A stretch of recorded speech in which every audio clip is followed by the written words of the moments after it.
So 4.5 months ago, I set out to build this off-grid solar system, and my whole goal for it was to be able to run a large air conditioning unit.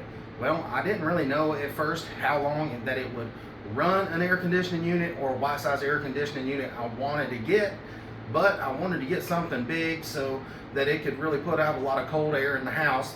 And so this review's been going on for like 4.5 months. So I wanted to show you firsthand, give you my real world experience with it. So I just want to give you a rundown on my system. I'm using a SAMLEX power NTX-2000 12 volt power inverter, and I've got it hooked up to the Redodo 200 amp hour battery. It's a lithium battery. And then I also am pulling in the power with the charge controller and charging that battery. And this is from BOUGE RV. And then all my components here are Blue Sea systems on the resettable circuit breaker, the battery disconnect, and the fuse holder. And then right here, this is the way that I monitor everything with the Victron Smart Shunt. And then I went ahead and added a 12 volt NOCO cigarette lighter plug. So if I wanted to charge cell phones, I could. A lot of times I just unplug this and leave it and just let it sit there. But that is my setup, and it works very, very well. And like I said, my whole goal in this system was to be able to power an air conditioner.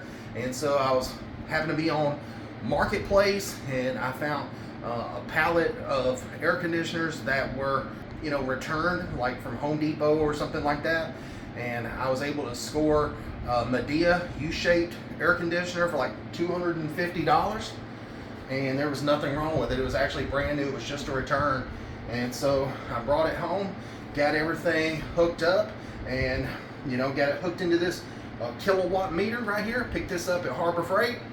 And so basically I keep this thing on during the night time.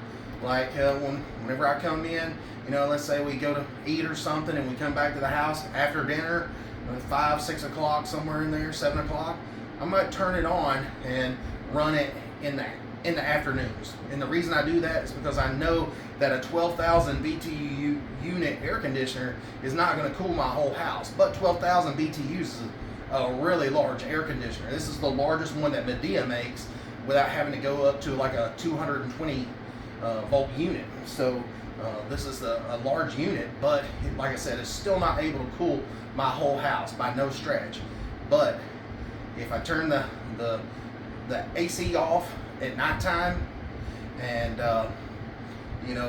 with it being cooler at night, this can keep the house manageable.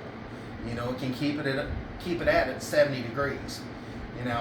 In some of the other rooms it might warm up a little bit, 71, 72, but for the most part, out of this bedroom, down the hallway, it does pretty good job. And so I've been very pleased with this setup. Now I did have to make a penetration through the house and going to outside, and the way that I did that was whoever lived here before had put a hole in the side of the block, and they ran in a cable for internet. And so I just expanded that hole out. Since that cable was not in use, I expanded that hole out to like a 3/4 of an inch, put a piece of PVC in there, and just run my solar cables through there. And you can see that these are my cables right here, and they just run right down to that opening that I have back over here. You probably can't see it very well, but anyways, this is pretty much just a little junk room, and that's how it all works. So by being able to run those cables in, this is pretty much just an off-grid system. It's not tied into my household power in no way. So anyways, so if you're curious, how long will this 12,000 BTU unit U-shaped air conditioner from Medea, this is an inverter type as well, so it uses less power, how long will this be powered by that 200 amp hour battery and that 2,000 watt inverter? And I have 4 200 watt solar panels outside from a company called Alarska. if you're wondering how long that it will power it, last night I did a test and I turned it on at 11 p.m. last night, and at 4:36 a.m. It went off.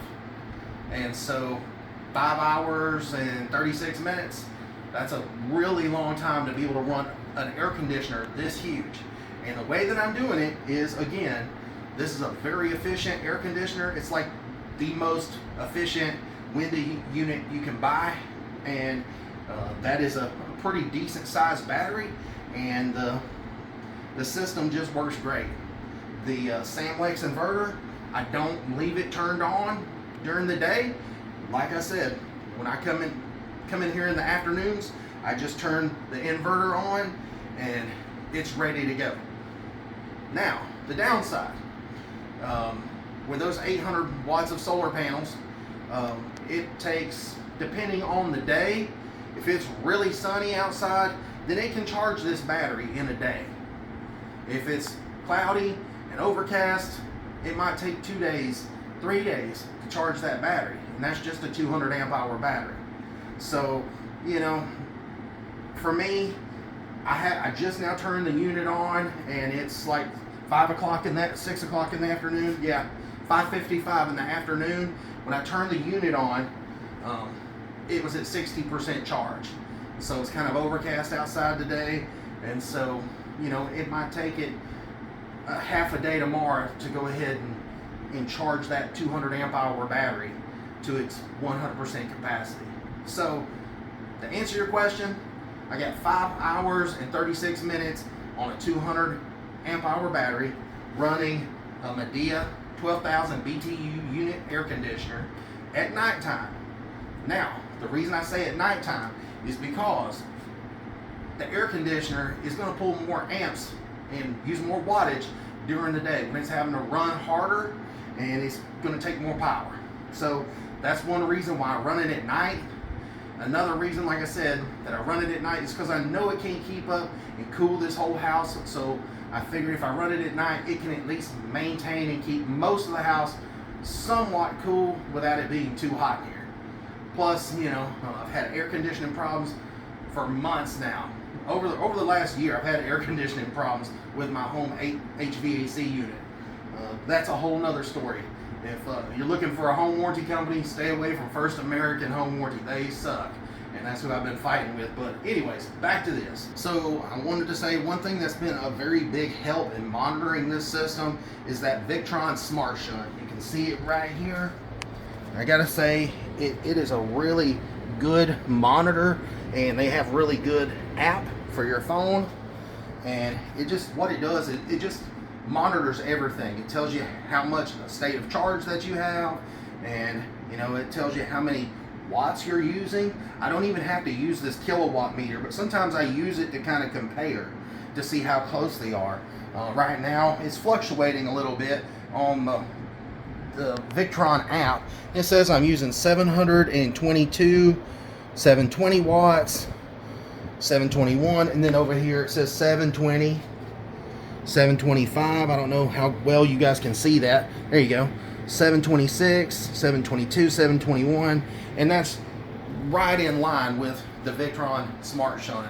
It's very accurate and been very impressed with it. Now, the only thing that I don't like about the Victron Smart Shunt is you have to be within 5 feet of this thing in order for it to work. The Bluetooth part of this Victron Smart Shunt sucks. Sorry, Victron, but it is what it is. If they would make it to where the Bluetooth carried further, you know, at least into another room, you know, that would be so much better, so much better. But, you know, that is the only downfall that I see with the Smart Shunt, plus the cost. These things are like $130 for the Smart Shunt, and so that is quite a bit of money. There's lots of other options out there right now. They might not be quite as detailed as the Smart Shunt, but we'll see. I'm going to do some testing here pretty soon, probably in my next video, of the different shunts and things like that, and see if one's just as good as the Smart Shunt. But anyways, as far as the power inverter, you know, this thing has been amazing. This one here is the SAMLEX NTX-2012. Here's the box that it come in. And I gotta say, I've been very, very impressed with this thing. It always turns on, doesn't disconnect, doesn't shut off. It doesn't really get hot. And since it's inside the house, it doesn't get hot at all. And so I've been very, very impressed with it. And you know, it's got a little meter right here that, you know, tells you your voltage and your how much state of charge you have on your battery. Now, truthfully, I don't always go by that. That's just kind of a ballpark. So, you know, most of the time, I don't even turn that on just because I really don't need it, because I use the Victron Smart Shunt. But just to give you an idea, it says right here 12.9, and right here the voltage is 12.9. So you can see that it is very accurate. It went from 12, there it is, 12.9. And it's 12.9 over here. So I gotta say, the accuracy of the SAMLEX inverter is really good. This is one of their more budget inverters. And so after 4.5 months, yeah, I'm very, very impressed with the SAMLEX inverter. Onto the charge controller. I gotta say, I'm impressed with the charge controller as well. Now, the charge controller is more meant for a lead acid or absorbent glass mat type battery. You can use it with a LiFePO4 battery, but you know, this one has a sensor on it and all that. So if you want to measure the temperature and all that of the battery, you can. But so that's why I say it's more suited towards, you know, the older type style batteries. But as far as being able to charge the battery, it has no problem whatsoever. And you know, it doesn't get hot. It does get a little warm, but gotta say, I've been very impressed with it. I like the look of it. I like the glass front. I like being able to have this little access panel to pull off to get to the screws to tighten up the wiring and all of that. So it does look nice, it does function nice, and you know, very impressed.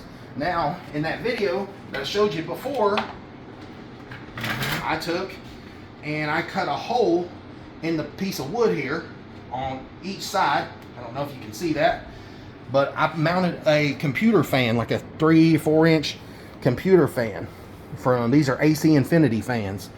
And if for some reason I was to take this outside, like on a camping trip, or if I had to move it outside and take it in the yard or to my shed or somewhere like that, and this was out in the heat, then all I would do is just plug this into the 12 volt socket on the other side that I showed you at the beginning of the video, and now I have two fans blowing air across the heat sinks on the charge controller and across the back of the power inverter. So you can see those heat sink fins right there. That fan would just blow right across that. Plus, one other feature that I put in there was I took these pieces of wood and I raised the charge controller and the power inverter up off of the main piece of wood here. So it's about a 1/2 inch off the wood. So it gives it more air flow behind so it can cool those fins down. And so I gotta say, the whole system has worked beautiful and very, very impressed with it. All right, just to show you guys that I'm not joking around, this really is getting really cold. You can see that the air is coming out. It's 52, 56, 57, really 53, 52. Just wherever you point that infrared thermometer is where that air, I seen 50. So I gotta say, with the air conditioner being the U-shaped design, I've been very impressed with it, because the mechanical workings of the unit is on the outside of the windows, outside. And so your compressor is outside, and all those main components are all outside. And so you don't get all the typical noise that you would get on the inside of your house with a window unit air conditioner with this Medea unit. It's very quiet. Now you can hear the fan blowing, obviously, because you know all this air is being forced out, but you can't hear that compressor kicking on and off and a lot of, you know, noise from the unit like you normally would. This thing does work extremely well. It has been a good unit, and like I said, it does draw low power since it is an inverter type air conditioner. So I do recommend, if you're going to get an air conditioner for running on solar, why not just go ahead and spend a little extra money and get an inverter type air conditioner, because they're a lot more efficient. Anyways, one thing that I've learned about this solar system that I have, if I had to do it over again, the one thing that I would do is add another battery, maybe even 2 more batteries, for a total of 600 amp hours. And if I do that, I would have to upgrade the charge controller and some solar panels. So truthfully, if I did it over again, I would at least add 1 more battery for a total of 400 amp hours, and I would add probably, I don't know, 1600 watts of solar power. That way I could charge these batteries every day and be able to run this thing for 11, 12 hours a day. And I just think that would be a good upgrade. And so that's what I'm going to try to do in the future. But for a good starter system, if you got a tiny house or something like that, or just a small building that you wanted to cool down, or if you're working in like a little shop for a small amount of time, 5.5 hours or so, this is a good way to cool a large space, and the cheapest way possible. So anyways, I appreciate you guys watching my video, and I hope you guys learned something from this. You know, I'm not very, numbers and technical guy. I learned by, doing these type of projects, and anybody can say, oh, well, you can do a mathematical equation for this and tell how long it's going to run. And yes, you can. All that math is online, but there is real world things that hold you back. For instance, there's going to be draw from the inverter. It's not 100% efficient. There's going to be cloudy days outside where it's not going to be able to charge as good as you would like those solar panels to charge. And you're going to run into obstacles. And by doing this the old-fashioned way, just putting it together and doing real-world testing, it shows you exactly what you can expect without just a bunch of boring math equations and estimates. Alright guys, so I want to bring you outside and show you my solar panel setup.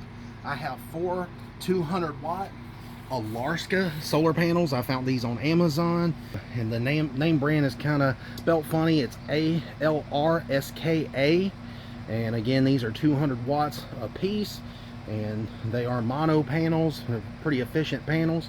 And I just put this together in like an afternoon. It's very easy to build, and I just used 2x4s and 4x4s. As far as the hinges in the front, I figured I would pass along some information to you guys. If you go to like Home Depot or Lowe's and try to buy hinges like this, they're going to be ridiculously expensive.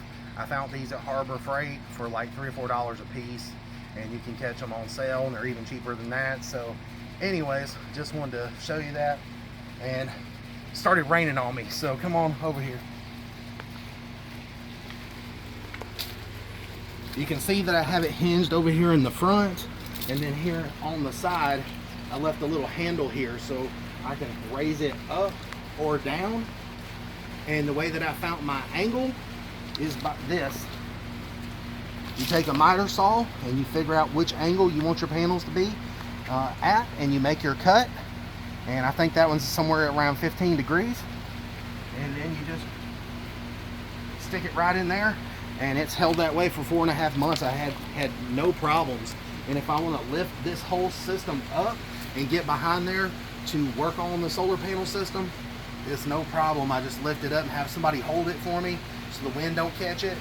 And it does an amazing job at housing these solar panels. And plus, with it being like this, it hides that wiring and protects it from the rays of the sun.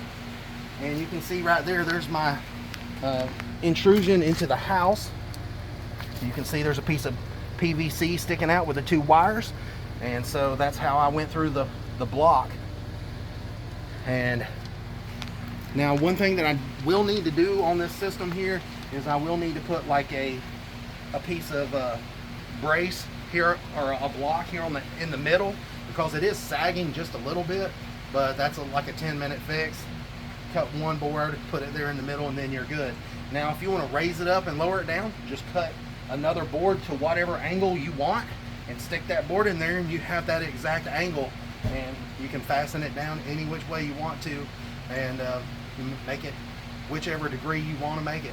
I'm going to wrap this video up. I appreciate you guys watching until the end, and I hope this video was helpful to somebody. You know, if you're trying to get into having a solar panel system in your house to cut back on your electric bill, or if you just want to have something for a power outage or something like that, hope the video helped you out. If it did, please like and subscribe to my channel, and stay tuned because I have another video coming up that I'm going to be doing a whole nother system very similar to this, but I'm going to be upgrading to two 200 amp hour batteries and a larger power inverter and a larger charge controller. I'm going to try to build something a lot bigger, so if I wanted to run something more than just this air conditioner, I could, you know. And this system will allow me to run some other stuff other than the air conditioner, but I want to run maybe 2 air conditioners and some other things. I want to be able to maybe run a refrigerator and an air conditioner. So, you know, like I said, if the power goes out, what's the 2 main things that you're going to need? You know, you want to keep your food, you know, from spoiling. Plus, you don't want to sit here and be hot in the summertime or super cold in the wintertime. And, you know, I wanted to be able to run maybe a tiny heater to maybe heat a room on low, you know, just to keep it from getting too cold, or, you know, to be able to run an air conditioner. And, you know, I wanted to be able to have that bigger inverter, so if I wanted to run lights as well, I could. And so I'm going to play around with that. And so anyway, so you guys stay tuned and check that video out when it comes out here in the next few weeks. So anyways, have a good one, guys. Thanks for watching. See ya.